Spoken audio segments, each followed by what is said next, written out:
Magandang araw mga kaibigan. Bigyan natin ng reaction opinion itong post, ang balita ngayon. Title, okay ako, basta maligo ka muna ng 3 beses. Ito ang diretsahan at walang paligo-ligoy na reaksyon ni dating COA COMELEC Commissioner Attorney Rowena Guanzon sa hamon ng public debate na ibinato sa kanya ni Attorney Jesus Palces kaugnay ng iba't ibang issue, kabilang ang desisyon ng Korte Suprema sa impeachment case ni Vice President Sara Duterte. Matatanda ng nauna ng iginit ni Palces na handa siyang makipag-debate kay Attorney Guanzon sa anumang paksa, kabilang ang usapin kung tama ang naging pasya ng Korte Suprema. So, grabing sagot ni Attorney Guanzon. Okay ako, basta maligo ka muna ng 3 beses. Bing patotsada. Bakit hindi ba naliligo si Attorney Palces? Tingnan natin people who reacted. 25,000 people nag-react, 21,000 ang tumatawa, 3,800 ang nag-like, at 155 ang nag-love. So sinong tinatawanan? Most likely itong si Attorney Jesus Palces. Okay. Ito kasing Jesus Palces na ito, isang nagmamagaling na abogado na die-hard Duterte hater. Then, true and true, PBBM siya. Sabi, nung, alala ko, payag nitong Palces na ito, nung bagong sumabog yung video ni Saldico na pinaparatangan niya si PBBM na nag-insert ng 100 billion with resibo, medyo na-alarma si Palces. Sabi niya, if ever PBBM is guilty of budget insertion, hindi pa rin ako mananawagan ng Marcos resign. Dapat Marcos and Sara Duterte must resign. Yan ang kanyang panawagan. Talagang idinadamay niya palagi ang mga Duterte. I think siya rin atang nagsabi na the most corrupt president in our nation's history is PRRD. The most corrupt vice president is Inday Sara. The most corrupt PNP chief is Bato de la Rosa. Yun, yung mga birada niya. Tanong, paano magiging most corrupt si PRRD na sa history ng ating politika? Siya ang presidente na may pinakamataas na rating pag-exit niya, 88% if I'm not mistaken. Siya lang nakakuha nun. Paalis na siya. Usually ang mga presidente pag paalis na, mababa na ang rating. Si PRRD maintain yung mataas na rating. Paano maging most corrupt yun? BP Sara, most corrupt din daw. Sa mga survey ratings ngayon, siya pa rin pinakamataas among the top 5 government officials.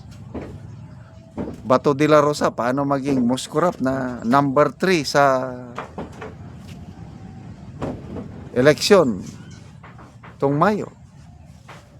Nakakuha ng ilan? 25 million votes. Paano maging corrupt yun? Most corrupt. So makita mo yung pagka-bias nitong Attorney Palces na ito, laban sa mga Duterte, tapos pabor na pabor siya sa Marcos. Yung bakit sinasabi niya na debate with any topic, lalo na yung Supreme Court decision, ang kanyang punto de vista, mali daw yung Supreme Court decision. So ang tanong, pwede ba maging na lang? Pwede ba maging Supreme Court Justice na lang si Attorney Jesus Palces dahil mas magaling ata siya kaysa sa mga 13 Supreme Court judges na nagbasura sa impeachment court na sinabing unconstitutional. Mali daw yun. What? Mali. So, gaano ba siya kagaling na abogado? Hindi ko alam anong background niya pagiging abogado. Yung mga nababasa kong comments, wala naman daw siyang naipapanalong kaso. Sabi nga ni Attorney Guanzon, wala nga ang kliyente yan. Kaya nga nagiging troll na lang siya. Sabi niya, parang bayaran daw ng Marcos administration para depensahan ng Pangulo. Yun ang birada ni Attorney Guanzon sa kanya, na huwag kayong maniwala sa mga political analyst ko no, na wala namang trabaho, walang kliyente, walang ano. Ay nako, sige na, punta na tayo sa debate. Sana matuloy ito. Matuloy. Nakaka-excite. Parang kung sa boxing para bang sino bang Tyson versus sino bang boxer natin na yan? Parang ganon, heavyweight versus lightweight. Anong ibubuga ng isang Jesus Palces? Ulitin ko, hindi ko alam yung saan siya nag-graduate. Itong si Attorney Guanzon, UP Law graduate, number 6 ata siya sa class nila. Tapos, yun na nga, pinagdaanan niya. Ang isang matandaanan kong pinagdaanan niya, Chief of Staff siya ni late Senator Miriam Defensor Santiago. Kaya kuhang-kuha niya ang style ni Senator Miriam dahil nag-serve siya as Chief of Staff ng magiting na senadora. Ano pa? Naging professor siya sa UP College of Law. Harvard graduate, Masters in Law, Harvard. I don't know, itong si, maliban sa pagiging commissioner niya, COA at saka COMELEC. Saan ba may masters ba itong si Attorney Palces? Kung meron man, nasa prestigious university pa sa mapapantayan ba niya ang Harvard?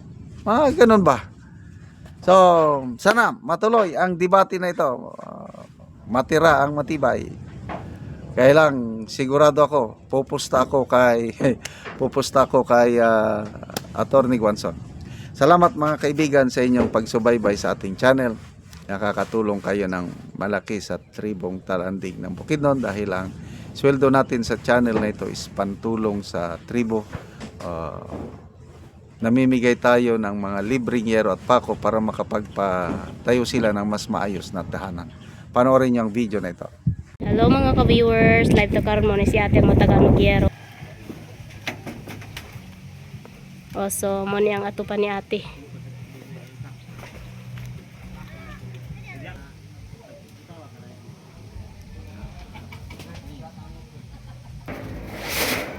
Ini man ko. Dami ka.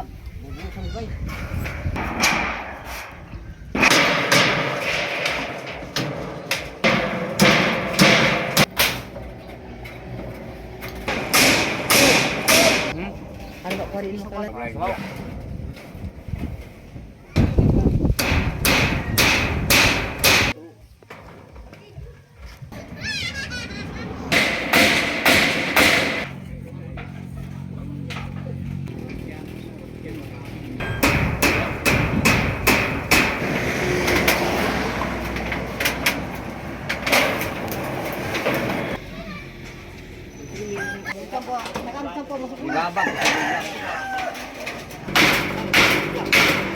Ano ang nagansang tanipit sa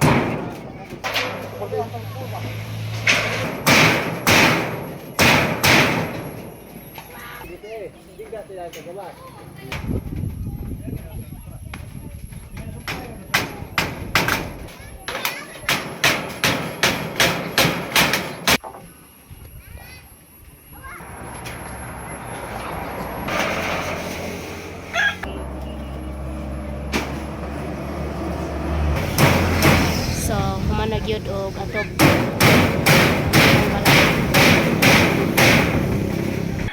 og karon natin unsa yung masulti nga nahumana og atop ang inyong balay.